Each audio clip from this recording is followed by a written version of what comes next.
water, floating away on the breeze. This is proper breathing, my music teachers have taught me. The kind of breathing which supports and sustains. Breath like you are fogging glass. This week, I plan on seeing my breath more than usual. I've spent more and more time indoors, but this week, I have a small shack set up in my backyard from which I'm going to work and eat, where a little bit of cool weather won't disturb me, and where air clouded with droplets won't disturb anyone else. Well, other than you right now thinking about it. The scroll of Kohelet, Ecclesiastes, is the right book for right now. The words which begin it, we read a few moments ago. Vanity, vanity, all is vanity. Havel.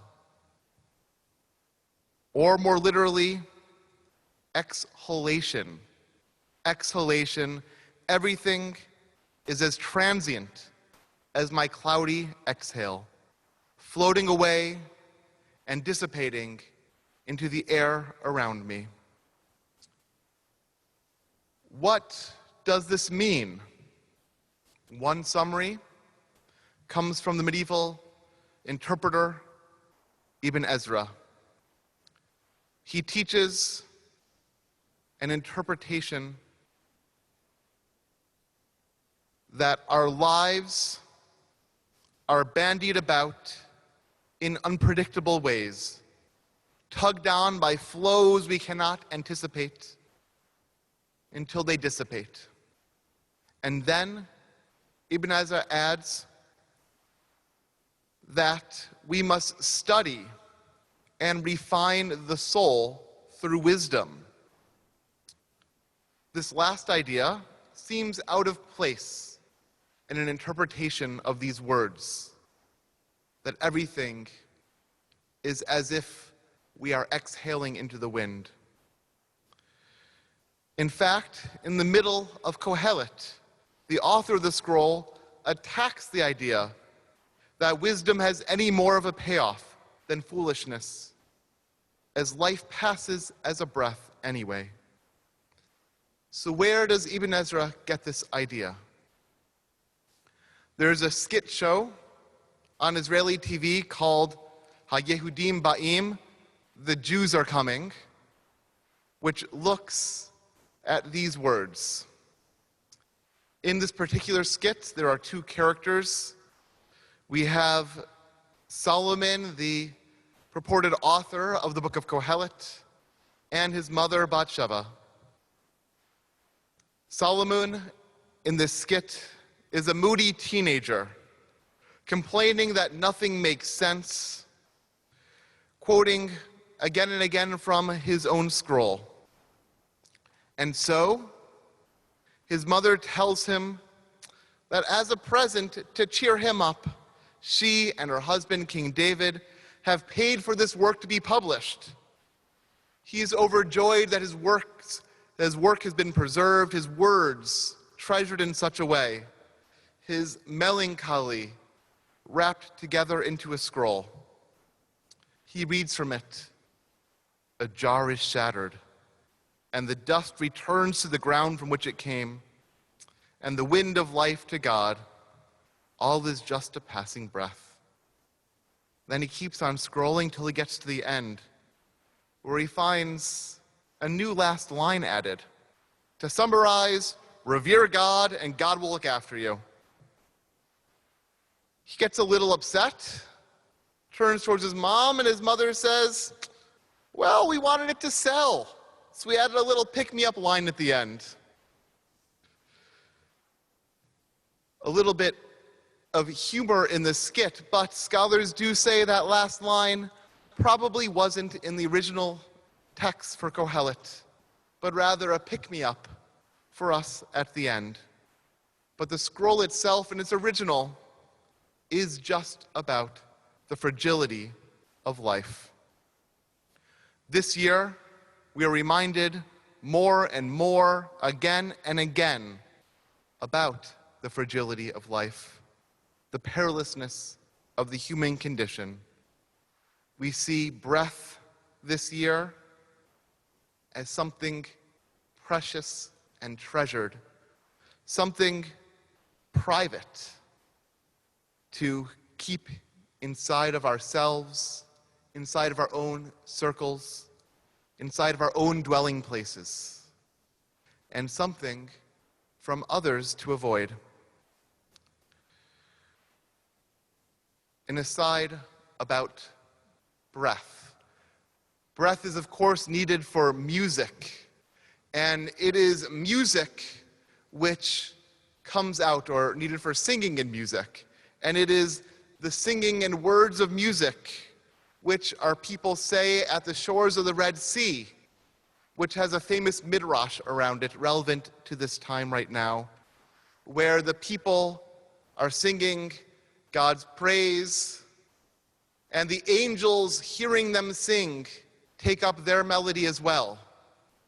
But God turns to the angels, singing about the destruction of their enemies, the Egyptians, and says, "It is not right to sing when any of my creations, even those you deem as unworthy, are dying."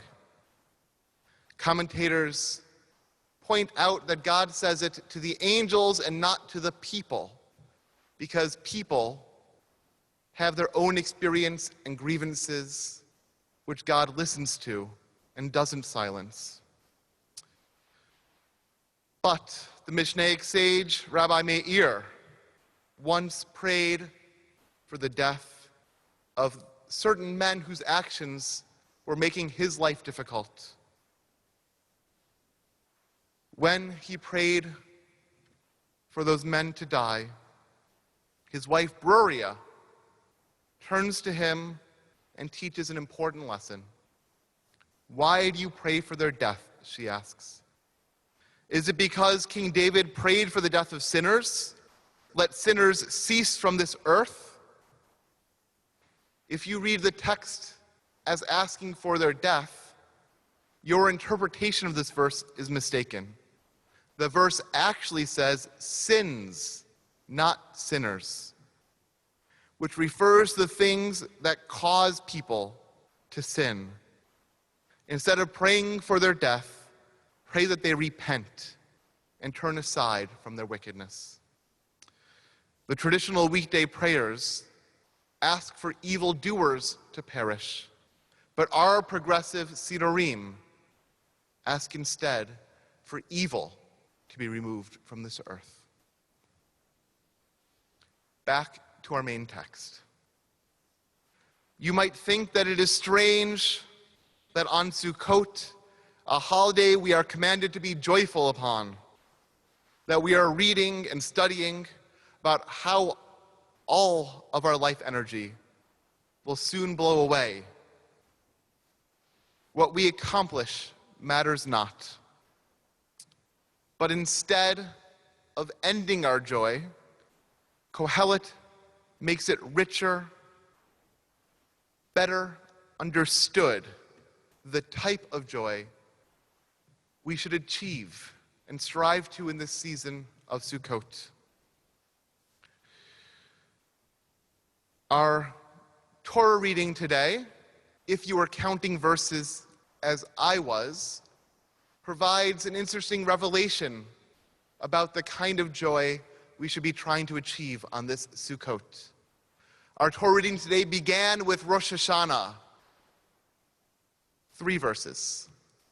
Then it moved to Yom HaKippurim, the biggest day of the Jewish year, you might think, where we focus on the inner journey, on self-affliction, 7 verses.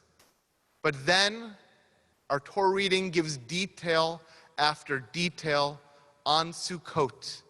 10 beautiful verses which show that the season leads up to this day, leads up to this holy time of Sukkot, and is actually enriched by our feelings of vulnerability brought along by Yom HaKippurim, by Rosh Hashanah, by these days of turning into the self, because it is the turning into the self which gives a different flavor to our joy on Sukkot. You might think that joy is parties and gatherings, which we're not able to enjoy at this time, but they are transient. That is not true joy. You might think that it is striving for wealth and success. Kohelet teaches that wealth provides some joy, but those who strive for anything, popularity, wealth, even wisdom, and the answers, eventually realize that they are chasing after a breath of air, quickly dissipating and unable to be held. So what does this leave us with? Not even contentment, but finding joy in fragility. Joy. Joy is the weddings we have been able to have in this season. This high holy day season itself, which in some ways, I'll admit, for me was unsatisfying, yet stood as a statement against the regularity of life. The music that opened in its glory in spite of it all. The Baal Shem Tov was asked why he and his followers were so full of joy. He explained that most of us are deaf, walking around in a world filled with the richest, most luscious sounds of concert. And if we are just able to hear those sounds, to open ourselves to that fragility, to that preciousness, then we too could be full of joy. So in this season, let us ourselves head into Sukkot, whether physical, as guests, or our own Sukkot, but always remembering that we are there for only a short time, for these 7 or 8 days, that we in our lives always can find joy, but because we are Ushpizin, we are visitors in the Sukkah of life, and therefore must treasure it ever that much more. Our real homes and comforts are a distraction that trick us into feeling permanence. But when it comes down to it, what matters is the in and out. The in and out. And that sound, quiet now, behind the mask, is part of a symphony we must awaken ourselves to and be able to find joy in. May this Sukkot, time of our joy, give us a greater appreciation for breath and for life. Shabbat Shalom.